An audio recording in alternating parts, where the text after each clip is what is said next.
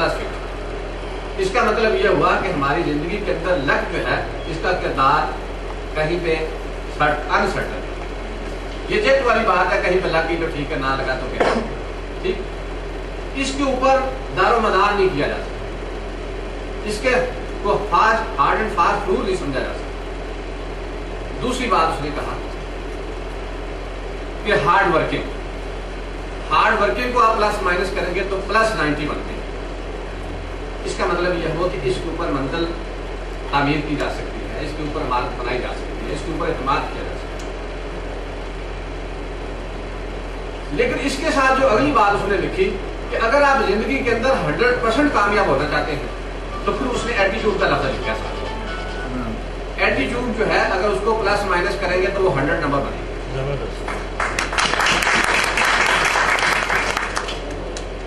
تو یہ ہے انسانوں کی زندگی کے اندر چینج لانے والی بات۔ اگر آپ اپنی زندگی کی منزل حاصل کرنا چاہتے ہیں، اس کے اندر آپ کی ہارڈ ورکنگ بھی ہے اور ساتھ آپ کی ڈیووشن بھی ہے، ساتھ اس طرح کا آپ اپنا ایٹیٹیوڈ بھی بنا لیتے ہیں، تو پھر زندگی کی کوئی طاقت ایسی نہیں ہے جو آپ کو ناکام بنا دے۔ اس لیے ہمارے ہاں ایٹیٹیوڈ کی بہت زیادہ کمی ہے۔ ہارڈ ورکنگ بھی بعض بات بڑی ہوتی ہے، لیکن اس کے پیچھے جو ہے وہ ایٹیٹیوڈ نہیں ہوتا، جس کی وجہ سے ہمیں پازیٹیو رسپانس نہیں ملتا۔ اس لیے میری آپ لوگوں سے ہمبل سبمیشن ہے کہ یہ جو دانشوروں کے قول ہیں یہ زندگی کا سرمایہ ہوتی ہے۔ بات کہاں پہ ہوتی ہے؟ اپنانے کی ہوتی ہے، لیکن اگر کوئی بندہ زندگی کے اس بات کو اپنا لیتا ہے تو وہ ممکن ہے زندگی کی بہت ساری مرادیں طے کرتا ہے، لیکن اگر اس بات کو ہم نگیٹ کر جاتے ہیں تو ممکن ہے بہت ساری مناظر جو ہم انسان کر جاتا ہے۔ بلکہ ایک بندے نے لکھا کہ ایک بلکہ ایک ڈسپلن ایک میں آ رہا ہے کہ انسان اپنے اندر جو ہے اس کی جو اس کے پاس سکلز ہیں یا اس کے پاس جو نالج ہے، جو اس کو اللہ نے صلاحیتیں دی ہوئی ہیں، ہر بندے کو نہیں پتا میرے اندر کیا کیا صلاحیت ہے۔ آپ جتنے لوگ یہاں پہ بیٹھے ہوئے ہیں کسی کو بھی نہیں پتا، مجھے بھی نہیں پتا کہ میرے اندر کون کون سی صلاحیت موجود ہے، ٹھیک ہے۔ یہ اپنی صلاحیتوں کو انالیسس کرنا، یہ کہیں پہ آپ غیر جانبدار ہو کے اور پوری ڈیووشن کے ساتھ، پورے ایٹیٹیوڈ کے ساتھ، پوری ہارڈ ورکنگ کے ساتھ پھر جا کے انسان کہیں پوچھنا کہ واقعہ تو میں تو یہ بھی کر سکتا ہوں، میں تو یہ بھی اچیو کر سکتا ہوں۔ تو اگر ہمارے اندر یہ چیزیں آ جائیں، جرنلسٹ ہونا، یعنی جیسے سارے احباب نے پریکٹیکل بات کی تھی، تھیوری کی بات لکھی، اصل بات کیا ہے کہ اس کے پیچھے بھی جتنی آپ کی ڈیووشن ہے، اس کے پیچھے بھی جتنی آپ کی ہارڈ ورکنگ ہے، اتنا آپ اس فیلڈ کے اندر بھی آگے جا سکتے ہیں۔ میں یہاں پہ بیٹھے ہوئے ڈاکٹر سراج صاحب کو ان کے اس ڈسپلن کے چیئرمین ہونے کے ناطے سے نہیں، بلکہ ان کے ایٹیٹیوڈ کی وجہ سے ان کی عظمت کو سلام پیش کرتا ہوں کہ جس نے ایک یونیورسٹی کے پروفیسر ہونے کی حیثیت سے، وہ چند دن پہلے ایک شیئر کر رہے تھے بات کہ اکثر کا اوقات جو ہے ہم اس یونیورسٹی کے اندر رہتے ہوئے کہیں پہ انفیریارٹی کمپلیکس کا شکار ہو جاتے ہیں کہ یہ کسی یونیورسٹی میں ہم نے داخلہ لینا ہے۔ انہوں نے بتایا کہ اس دفعہ NTS ٹیسٹ میں جو بچے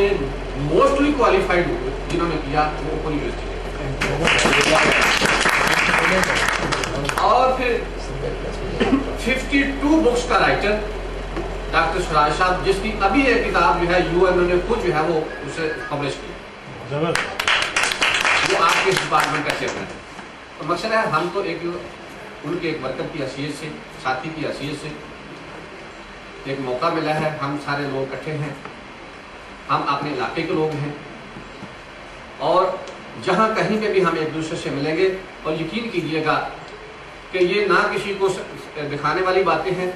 یہ انسان اگر خود اپنی ذات کو سیٹسفائی کرنا چاہتا ہے تو پھر وہ اپنی اس کے اندر جو پیرامیٹر لگے ہوئے ہیں اس کو جواب دے دے، کسی کو ہائر اتھارٹی کو جواب دینے کی ضرورت نہیں۔ اس لیے میں تو آپ لوگوں کے ساتھ یا جتنے بھی میرے پاس 1,36,000 طالب علم ہیں اس یونیورسٹی کا دوسرا والا ریجن کا، میں سب کو اپنا وہ جو بیٹوں کی طرح ہے اس کو بیٹا سمجھتا ہوں، جو بہنوں کی طرح ہے اس کو بہن سمجھتا ہوں، جو بھائیوں کی طرح اسے بھائی سمجھتا ہوں۔ سرفراز بیٹھا ہوا ہے، یہ میرے پاس رات کے 10 بجے بھی اسے پوچھ لے کہ اس نے کال کی ہے، اسے پازیٹیو رسپانس دیا، صرف اس وجہ سے نہیں دیا کہ یہ کہیں پہ جرنلسٹ ہے یا کوئی صرف ایک طالب علم ہونے کے ناطے سے۔ آپ بھی میرا مطلب اور بھی بہتر لوگ ہیں میرے ساتھ، اسی طرح میں تو اس کو ایک عبادت سمجھ کے کام کرتا ہوں۔ تو آپ لوگوں سے بھی یہی گزارش ہے کہ یہ دیکھیں کام ہم نے کرنا ہے، میری لائبلٹی میں ہے، فرائض میں شامل ہے. تو اللہ کے رسول نے فرمایا تھا، یہ بات حدیث بڑی ڈومیننٹ قسم کی حدیث ہے کہ انما الاعمال بالنیات. اگر ایک روشن دان اس لیے لگایا جاتا ہے کہ یہ وہاں سے ہوا آئے گی، اور ایک روشن دان اس لیے لگایا جا رہا ہے کہ جہاں سے اذان کی آواز ہے کہ تو مقصد یہ ہے کہ فرائض میں نے ادا کرنے ہیں، لیکن میں فرائض کی ادائیگی کے ساتھ ساتھ اپنا نقطہ نظر یہ رکھا ہوا ہے کہ یہ میرا ایک عبادت بھی ہے. میں کسی بچے کی خدمت کرتا ہوں، کسی کو ٹریک پہ لے آتا ہوں، ایک شعور بچے کو مل جاتا ہے، کسی کے ہاتھ کتاب آ جاتی ہے، تو کل کو وہ میرے لیے نہیں، میرے لیے تو ڈیفینیٹلی ہوگا، لیکن اس کے ساتھ تو معاشرے کے کتنے لوگوں کے لیے جو ہے وہ پازیٹیو اپروچ کے ساتھ آئے. اور جس کے ہاتھ سے میں نے کتاب چھین لینی ہے یا معاشرہ چھین لیتا ہے، وہ پھر کیا کرتا ہے؟ وہ میرا گریبان پکڑتا ہے، وہ آپ کا گریبان پکڑتا ہے. وہ ہماری بیٹیاں اس کے ہاتھوں سے محفوظ نہیں رہتی. ہمارے بزرگ اسی اسلام میں آپ کا جو موقع تو